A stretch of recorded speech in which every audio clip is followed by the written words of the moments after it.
খ্রিস্ট কারুর কেষ্ট, কারুর আছেন আল্লাহ। আমার ঠাকুর রবি ঠাকুর, পরনে আল খাল্লা। তিনি যোগান এক ফালি গান মন খারাপের পরে। যে রাতে মোর দুয়ারগুলো ভাঙল দারুণ ঝড়ে। তিনি আমার পাওয়ার হাউস, হাজার হাজার ভোল্টের। ডাক শুনে কেউ না এলে তাই একলা পারি চলতে। নিয়ম ভাঙার পিয়ন তিনি, গোমরা তাসের দেশে। গীতবিতান জড়িয়ে গেছে অভ্যেসে অভ্যেসে। লিরিক দিয়ে দেন মুছিয়ে হৃদয়পুরের হাল্লা। আমার ঠাকুর রবি ঠাকুর, পরনে আল খাল্লা। একাই বাজেন মায়ের মতো বসন্ত রিংটনে। জ্যোৎস্না রাতে সবাই যখন গেছে বহুল বনে। জ্বরে কপাল পুড়লে চোখের জানলা থাকে খোলা। মাথার ভেতর আড্ডা মারে অমল ও দইওলা।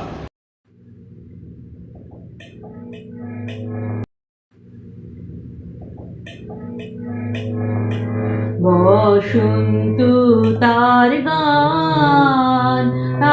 গান লিখে যায়। ধুলির পরে কি আদরে, বসন্ত তার গান লিখে যায়। ধুলির পরে কি আদরে, বসন্ত তার গান। তাই সে ধুলা ওঠে হেসে বারে বারে। নবীন বেশে বারে বারে। রূপের সাজি আপনি ভরে কি আদরে, বসন্ত তার গান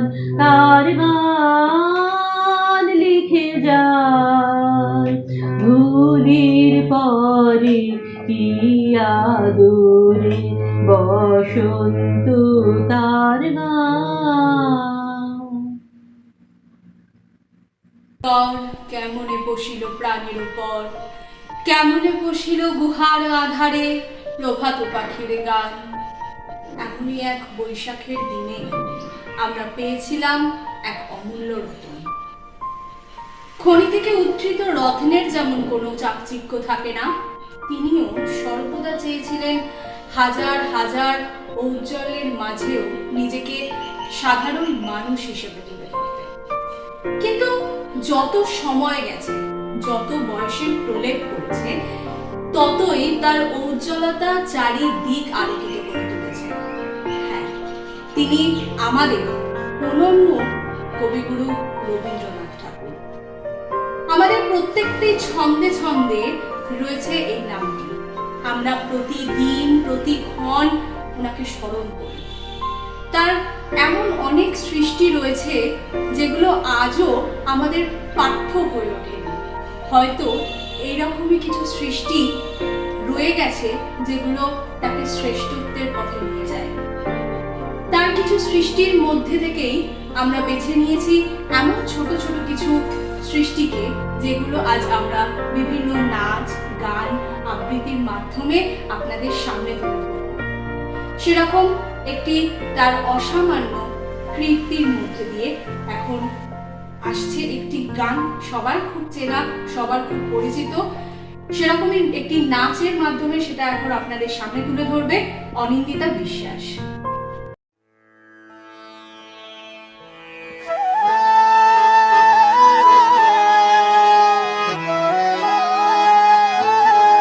গহন কুসুম কুঞ্জ মাঝে মৃদুল মধুর বংশী বাজে। বিসরি ত্রাস লোকলাজ সজনিয়া আলো। গহন কুসুম কুঞ্জ মাঝে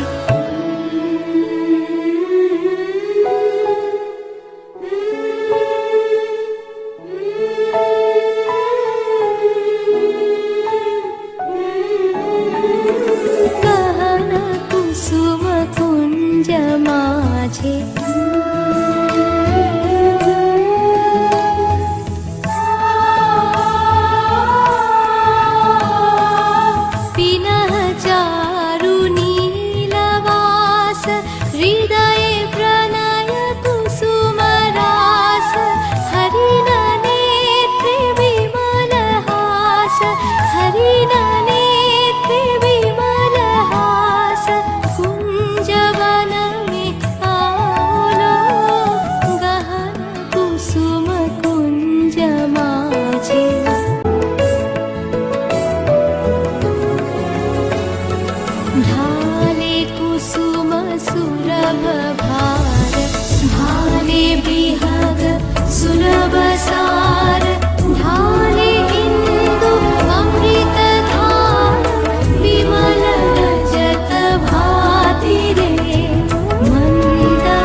জীবন তো এক প্রদীপের সদৃশ, কখনো আলো, কখনো আধার, কখনো মেঘ, তো কখনো আবার কিরণ। সেরকমই জীবনের মান অভিমানের মেঘ যখন রবির মনে জমাট বেঁধে থাকে, যখন ছায়া সৃষ্টি করে, তখন তিনি বলেন, বেঁধেছ প্রেমেরও পাশে ওহে প্রেমময়, তব প্রেম লাগি দিবানিশি জাগি ব্যাকুল হৃদয়। রবীন্দ্রনাথ প্রতিটি ঋতুকে নিজের মতো করে বর্ণনা করেছেন। কখনো তিনি সূর্যের প্রখর তাপকে যেমন দেখিয়েছেন, কখনো বর্ষার বৃষ্টিকেও গায়ে মেখেছেন। সেরকম ভাবে তিনি চেয়েছেন প্রত্যেকটা ঋতুকে নতুন রকম ভাবে তাদের সবার সামনে, সমস্ত পাঠকের সামনে আগমন। চলুন আমরা দেখে নিই তিনি বর্ষা ঋতুকে, বর্ষা রানীকে কিভাবে আগমন জানিয়েছেন সকলের সামনে। এখন সেই রকমই একটি গানের মাধ্যমে আমাদের সেটা বুঝিয়ে দেবে প্রীতম চক্রবর্তী।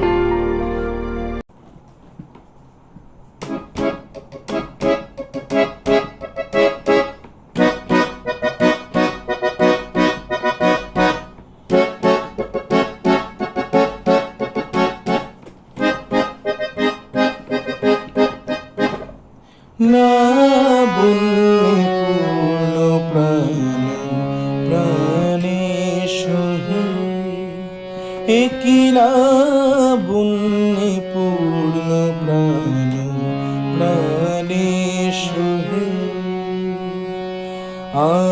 আনন্দ বসন্ত সমাগমে একিলা বুন্নি পূর্ণ প্রাণ প্রাণে সোহে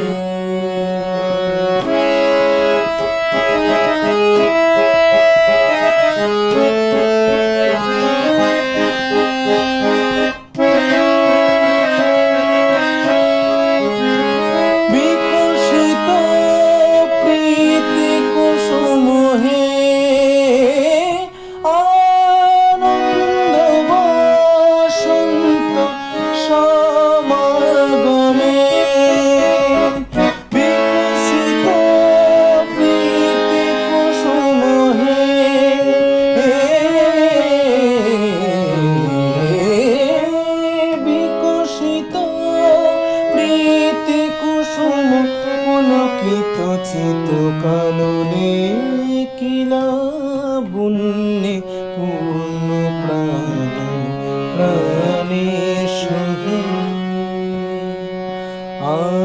আনন্দ বসন্ত সমাগমে একিলা বুন্নে পূর্ণ প্রাণ প্রাণে সোহে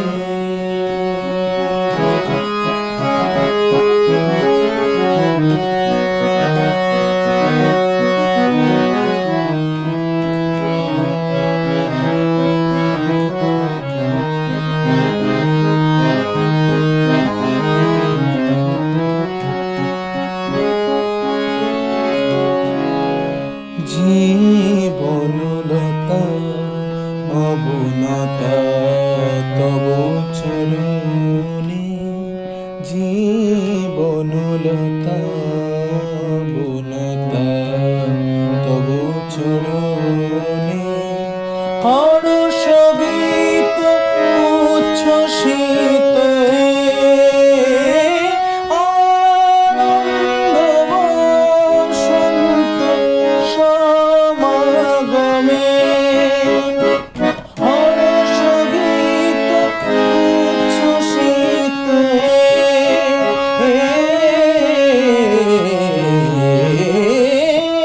হর্ষ গীত উচ্ছ্বসিত কিরণ মগন গগনে কিলা বন্যে পূর্ণ প্রাণ প্রাণে সহে আনন্দ বসন্ত সমাগমে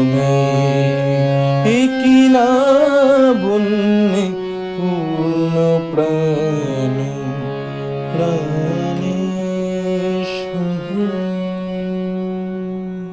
আচ্ছা, একটু মনে করে যদি আমরা দেখি, আমরা যখন ছোট ছিলাম, আমরা যখন বিদ্যালয়ে পড়াশোনা করতাম, তখন কি সত্যি আমরা রবীন্দ্রনাথকে এতটা ভালো করে চিনতাম? মানে একজন কবি হিসেবে, একজন এত বড় লেখক হিসেবে, এত বড় নাট্যকার হিসেবে আমরা কি সত্যি রবীন্দ্রনাথকে চিনতাম? তখন আমাদের কাছে রবীন্দ্রনাথের সংজ্ঞাটা কি সত্যি এরকম ছিল? সত্যি বলতে আমরা এক কথায় উত্তর দেব যে না। আমরা তখন ছোটবেলায় বিভিন্ন কবিতা, বিভিন্ন ছড়া পড়তাম, সেটা জানতাম যে এটি রবীন্দ্রনাথ ঠাকুরের লেখা। আমরা বিভিন্ন স্কুলের প্রোগ্রাম, বিভিন্ন পাড়ার অনুষ্ঠানে এই সমস্ত আবৃত্তিগুলো করে করে পাঠ করতাম, অংশগ্রহণ করতাম। কিন্তু যত বয়স বেড়েছে, যত আমরা বড় হয়েছি, তত তার লেখা বিভিন্ন কাব্যগ্রন্থ, বিভিন্ন গল্প আমরা পড়েছি।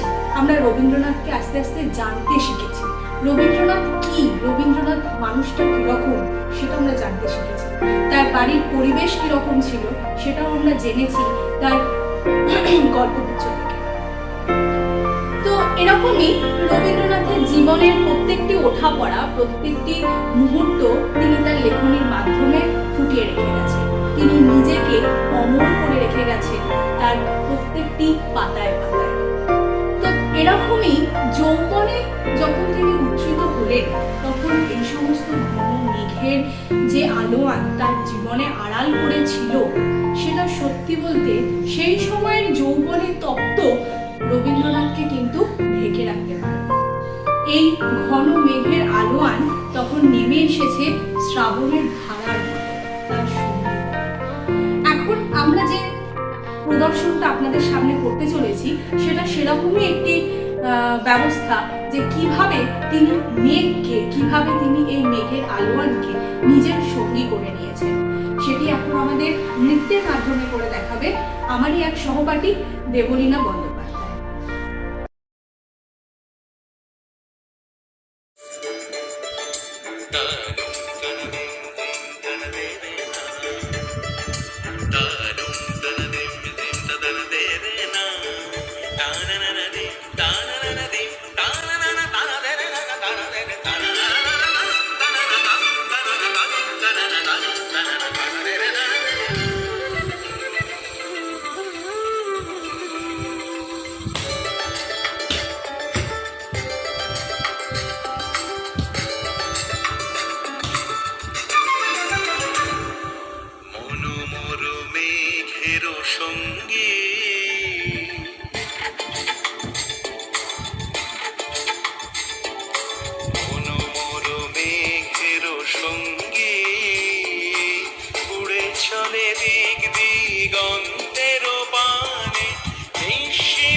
হংস বলাকার পাখায় যায় উড়ে, কচিত কচিত চকিত তড়িত আলোকে।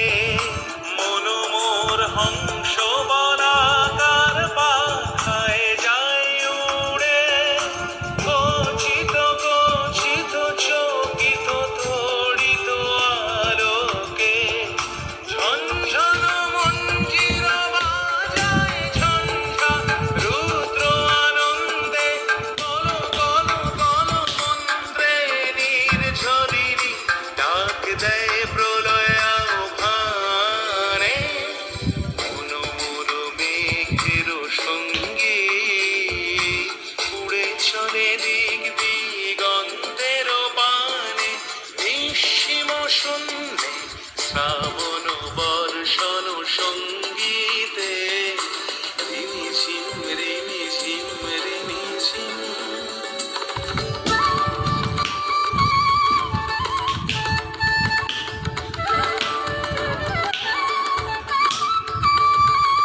বায়ু বহে পূর্ব সমুদ্র হতে, উচ্ছল ছল ছল তটিনী তরঙ্গে।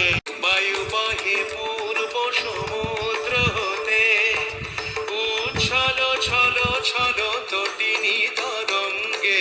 মনোমোর ধায় তারি মত প্রবাহে, তাল তমাল অরণ্যে। মনোমোর ধায় তারি মত প্রবাহে, তাল তমাল অরণ্যে। ক্ষুব্ধ শাখার আন্দোলনে, মনোমোর মেঘের সঙ্গী উড়ে চলে দিক দিগন্তের পানে, নিঃসীম শূন্যে শ্রাবণ বর্ষণ সঙ্গীতে। রিমিঝিম রিমিঝিম রিমিঝিম, রিমিঝিম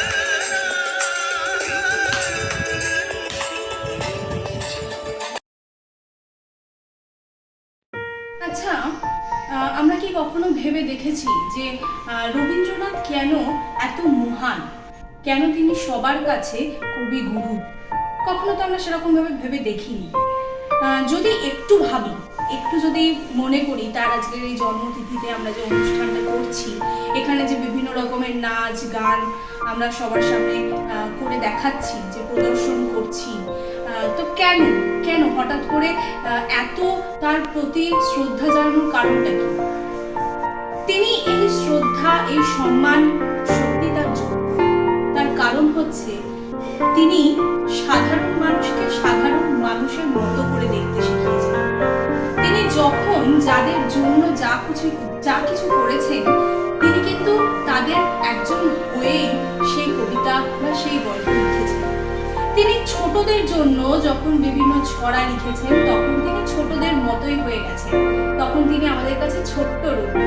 আবার তিনি যখন একজন পরিণত মানুষ, তার জন্য একজন দক্ষ কবি হয়ে যখন তিনি দেখাচ্ছেন, তখন তিনি কিন্তু হয়ে উঠছেন রবীন্দ্রনাথ। তখন তিনি হয়ে উঠেছেন আমাদের কাছে কবি গুরু।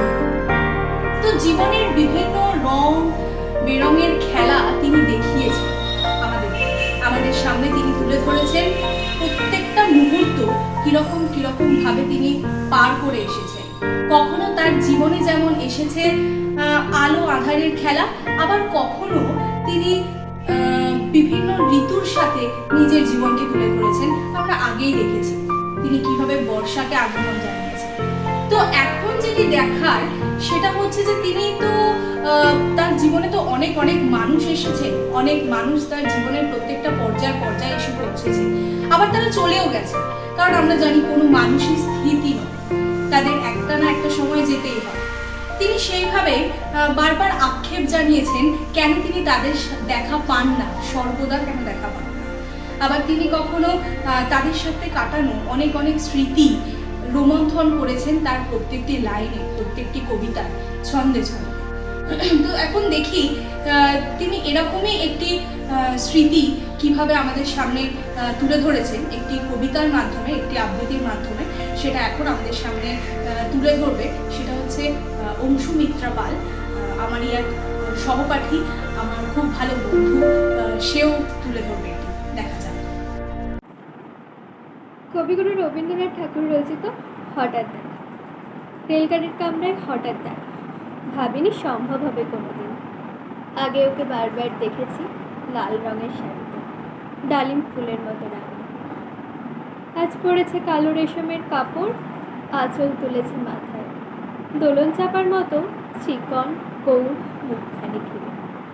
মনে হলো কালো রঙে একটা গভীর দূরত্ব ঘনিয়ে নিয়েছে নিজের চারদিকে, যে দূরত্ব সর্ষে ক্ষেতের শেষ সীমানায় শালবনের নীলাঞ্চলে।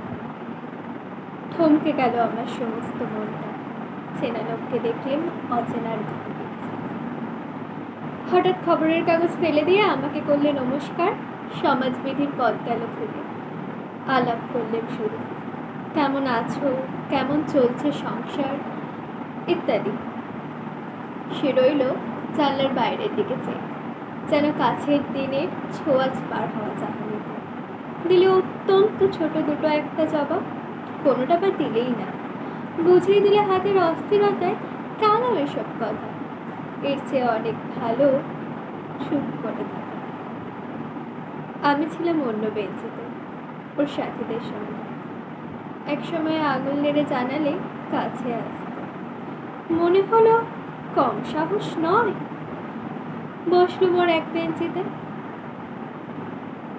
গাড়ির আওয়াজের আড়ালে বললে মৃদুস্বরে, কিছু মনে করো না, সময় কোথা, সময় নষ্ট করবার। আমাকে নামতে হবে পরের স্টেশনে, দৌড়ে যাবে তুমি, দেখা হবে না আর কোনো দিন। তাই যে প্রশ্নটার জবাব এতকাল থেমে আছে শুনবো তোমার মুখ, সত্য করে বলবে তো? আমি বললাম বলবো। জানলার বাইরের দিকে তাকিয়ে শুধালো, আমাদের গেছে যে দিন একেবারেই কি গেছে, কিছুই কি নেই বাকি? একটু রইলেন চুপ করে, তারপর বললেন, রাতের সব তারাই আছে দিনের আলোর গভীরে। খটকা লাগবে কি জানি, বানিয়ে বললেন না। ও বললে, থাক এখন যাও ওদিকে। পরের স্টেশনে নেমে গেল সবাই, আমি চললাম না।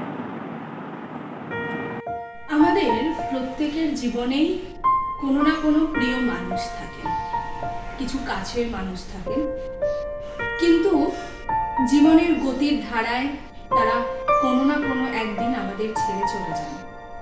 সেরকমই রবি ঠাকুরের জীবনেও ছিল এরকম অনেক অনেক কাছের মানুষ, তাদের প্রিয় মানুষ ছিল।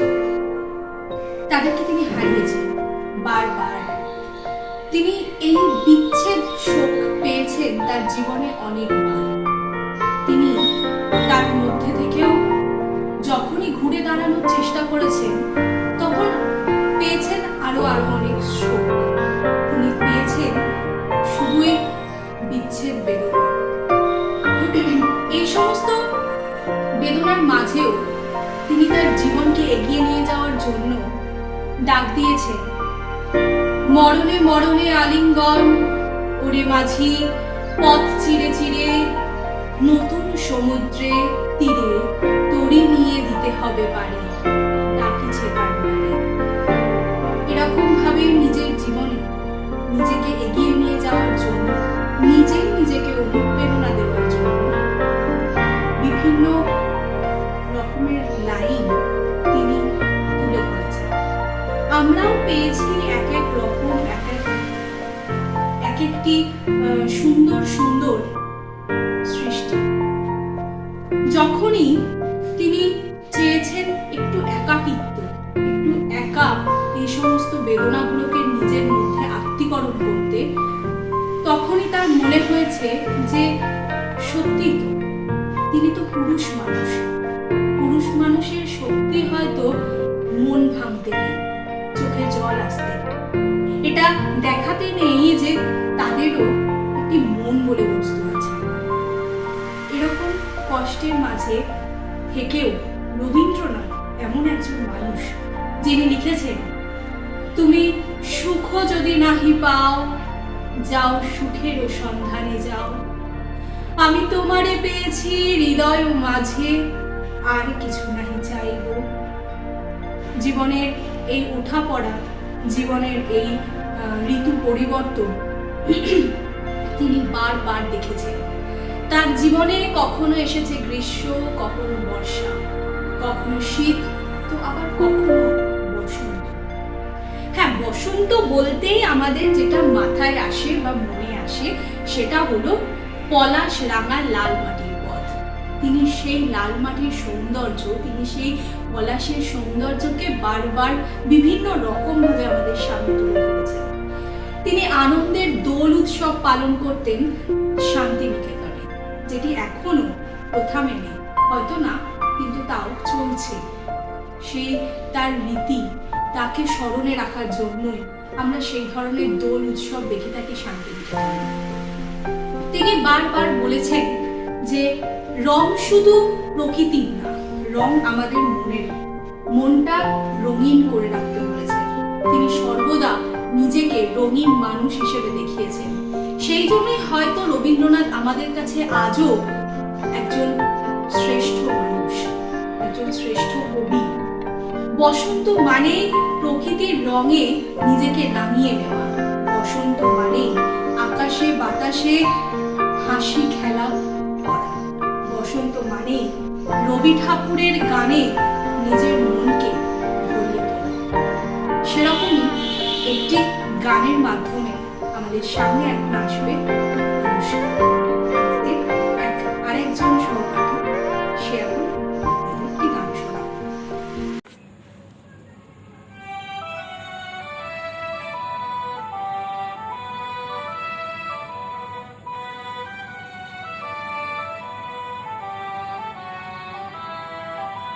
বরিশধারা মাঝে শান্তির বাড়ি, বরিশধারা মাঝে শান্তির বাড়ি, শুষ্ক হৃদয় আছে দাঁড়ায়ে, উর্দু মুখে নরনারী। বরিশধারা মাঝে শান্তির বাড়ি, বরিশধারা মাঝে শান্তির বাড়ি।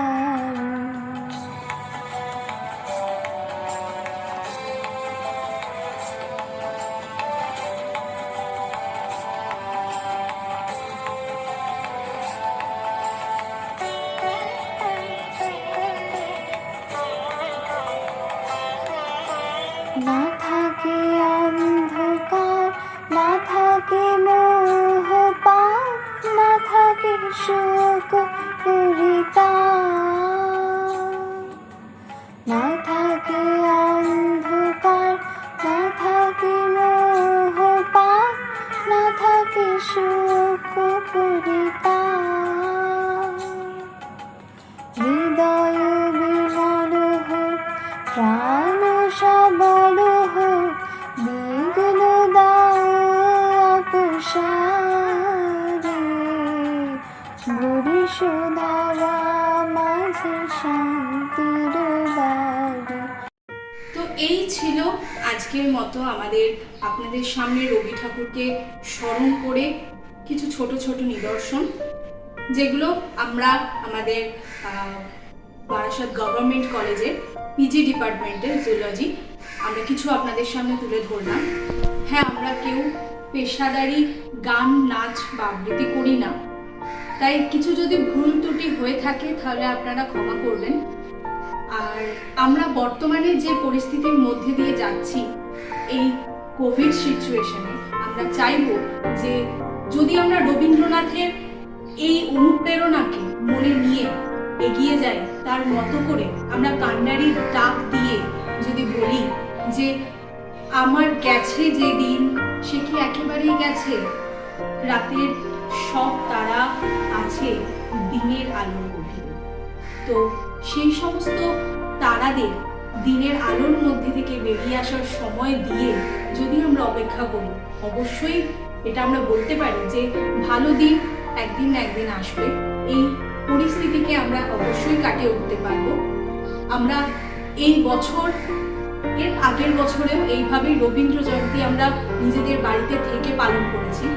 আমরা চাইবো যে এই পরিস্থিতি থেকে যাতে আমরা অনেক তাড়াতাড়ি বেরিয়ে এসে আমরা সেটাকে যেরকমভাবে ছোটবেলায় বিভিন্ন শিক্ষা প্রতিষ্ঠানে গিয়ে আমরা পালন করতাম রবি ঠাকুরের অনুষ্ঠান, রবীন্দ্র জয়ন্তী পালন করতাম, সেরকমই যেন আমরা এর পরের বছরগুলো করতে পারি সেটা আমরা দেখব। তার জন্য কিন্তু আমাদেরকেই এগিয়ে আসতে হবে, আমাদেরকে আরো অনেক বেশি সচেতন হতে হবে। সেই জন্য বলবো সবাই ভালো থাকুন, সুস্থ থাকুন, সাবধানে থাকুন, সমস্ত বিধি নিষেধ যা রয়েছে সেগুলো মেনে চলুন। এইভাবেই আজকের আমরা আমাদের অনুষ্ঠান শেষ করছি। আর একবার আমরা আমাদের কবিগুরুকে রবীন্দ্রনাথ ঠাকুরকে প্রণাম জানিয়ে তাকে শ্রদ্ধা জ্ঞাপন করে আমি শেষ করলাম। নমস্কার। কবিগুরু রবীন্দ্রনাথ ঠাকুরের 2 বিঘা জমি। শুধু বিঘে 2 ছিল মোর ভুই, আর সবই গেছে ঋণে। বাবু বলিলেন, বুঝেছ উপেন, এ জমি লইব কিনে? কহিলাম আমি, তুমি ভূস্বামী, ভূমির অন্ত নাই। চেয়ে দেখো মোর আছে বড় জোর, মরিবার মতো ঠাঁই। শুনি রাজা কহে, বাপু জানো তো হে, করেছি বাগানখানা। পেলে 2 বিঘে প্রস্তে ওদিঘে, সমান হইবে টানা। ওটা দিতে হবে। কহিলাম তবে বক্ষে জুড়িয়া পানি, সজল চক্ষে করুণ রক্ষে গরিবের ভিটেখানি। সপ্তপুরুষ যেথায় মানুষ, সে মাটি সোনার বাড়া। দৈন্যের দায়ে বেচিব সে মায়ে, এমনই লক্ষ্মী ছাড়া। আখি করি লাল, রাজা ক্ষণকাল রহিল মৌন ভাবে। কহিলেন শেষে ক্রূর হাসি হেসে, আচ্ছা সে দেখা যাবে। পরে মাস 1.5 ভিটে মাটি ছেড়ে বাহির হইনু পথে। করিল ডিক্রি সকলি বিক্রি, মিথ্যা দেনার ক্ষতে। এ জগতে হায় সেই বেশি চায়, আছে যার ভুরি ভুরি। রাজার হস্ত করে সমস্ত কাঙালের ধন চুরি।